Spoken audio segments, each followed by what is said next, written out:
안녕하세요. 오늘은 보이는 성경 말씀 242쪽 우음에, 성경 속에 보이는 우음에라는 한자어를 옛 한자를 보면서 우음에의 의미를 생각해 보도록 하겠습니다.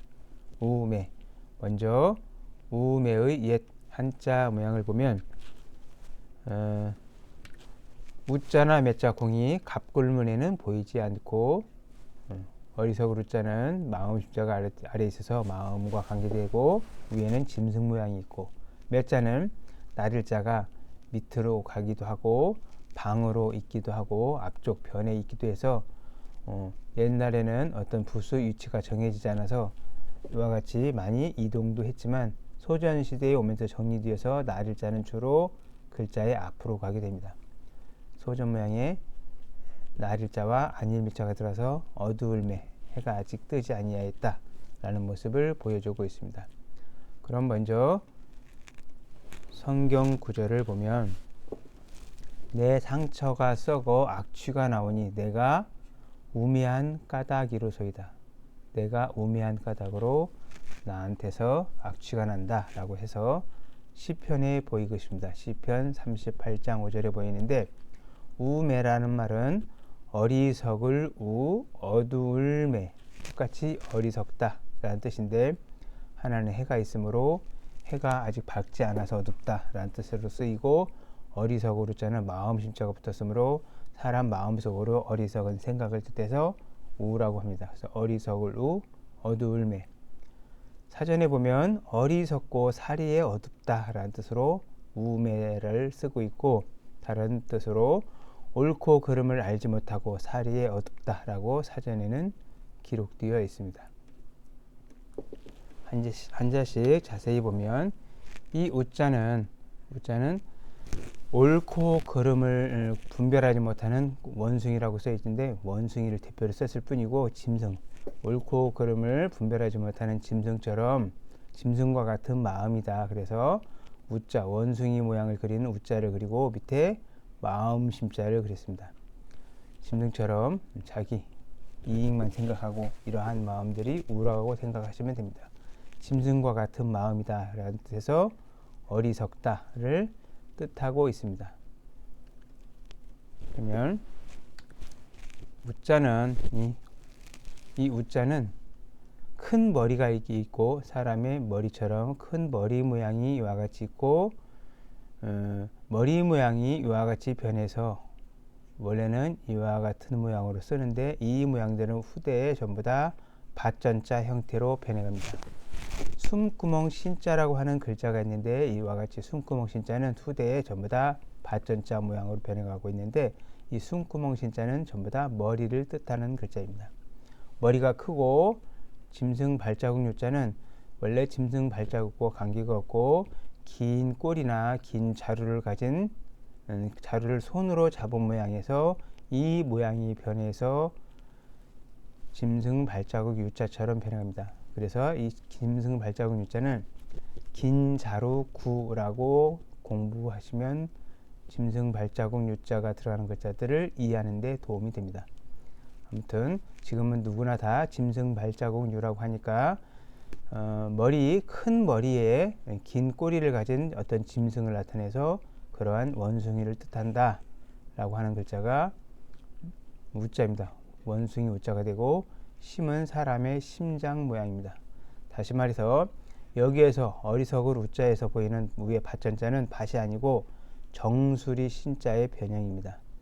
유는 긴 꼬리의 변형으로 지금과 같이 긴 꼬리를 가진 어떤 짐승의 마음을 해서 어리석을 우라는 뜻으로 쓰이고 있습니다. 다음에는 매자를 보면, 매자는 앞에 나릴자 해가 있고, 이게 밑자는 아직 안일미, 나무가 아직 다 자라지 않은 상태를 그래서 해가 아직 떠오르지 않은 무렵에서 새벽이다, 어둡다를 뜻하고, 북두칠성의 맨 끝에 있는 별을 뜻하기도 합니다. 그래서 어두울매, 아직 해가 밝지 아니하였다 라는 뜻으로 쓰이고 있습니다. 다시 좀 살펴보면, 이 나릴자 해는 해 모양 태양을 보고 만드는 글자이고, 미자는 잎이 무성한 아직 자라지 않은 나무에서 아직 아니다, 아니다, 미래를 뜻하는 글자입니다. 갑골문 모양은 이와 같이 위에 가지가 무성하게 두 개를 그린 것도 있고, 일반 나무 목자는 이와 같이 평범하게 우아래 나무 가지가 비슷한 데 비해서 안일밀자의 갑골문 가지가 하나만 있는 걸 보면 가지를 굉장히 무성하게 그려놓은 것도 볼 수 있는데, 이러한 차이점은 한자다에 가서 비교해 보시면 재미있게 공부하실 수 있습니다. 아직 안일밀자는 나무가 아직 처음에 무성하게 자라고 있어서 다 자라지 않은, 그리고 아직 연약하기 때문에 먹을 수도 있기 때문에 안일밀자가 들어간 글자는 맛이라는 의미도 숨어 있다고 생각하시면 됩니다.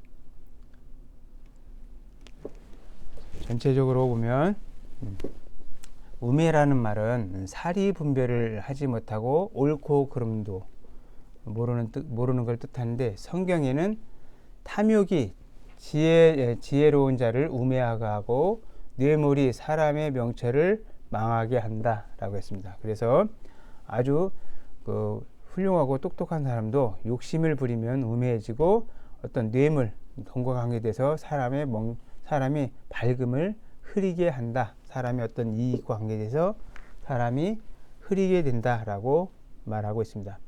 명심보감에서는 근학편에 보면 태공이 말하길, 사람이 태어나서 배우지 않으면 사람이 태어나서 배우지 않으면이라고 해도 되고, 인생이 배우지 않으면 해도 되고, 어둡고 어두운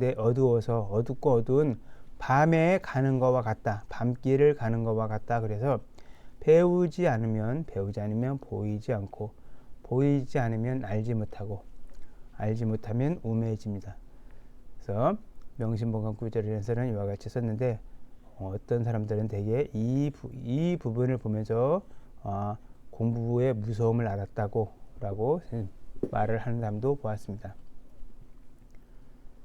전체적으로 오늘 만나는 글자들을 한번 보면, 유자는 원래는 긴 꿀이나 긴 자루와 관계되고 있는데, 그래서 아웃구자 형태와 이와 같은 형태로 쓴 글자가 있는데, 창자로 구라고 하는 글자도 있다고 라는 것을 잊으면 합니다. 이 글자와 짐승 발자국 유자는 서로 나중에 모양이 같아져서 지금은 짐승 발자국 유자만 쓰고 있습니다. 이런 모양들에 대해서 알고 싶으면 부수의 2의 설명편에 가서 확인해 보시면 됩니다. 유자는 아무튼 긴 꼴이나 긴 자루와 관계 있는데, 우임금우나 원숭이 우자에 쓰이고, 이 리자, 산신리자, 세금자와 같은 글자에 쓰이고 있습니다. 일만 말자도 마찬가지지만 긴 꼬리를 가진 전갈 모양이었습니다. 미는 아직 자라지 않은, 아직 강해지지 않은 나무이기 때문에 만미, 입으로 맛을 보다, 누임의 등에 쓰이고 있습니다. 감사합니다.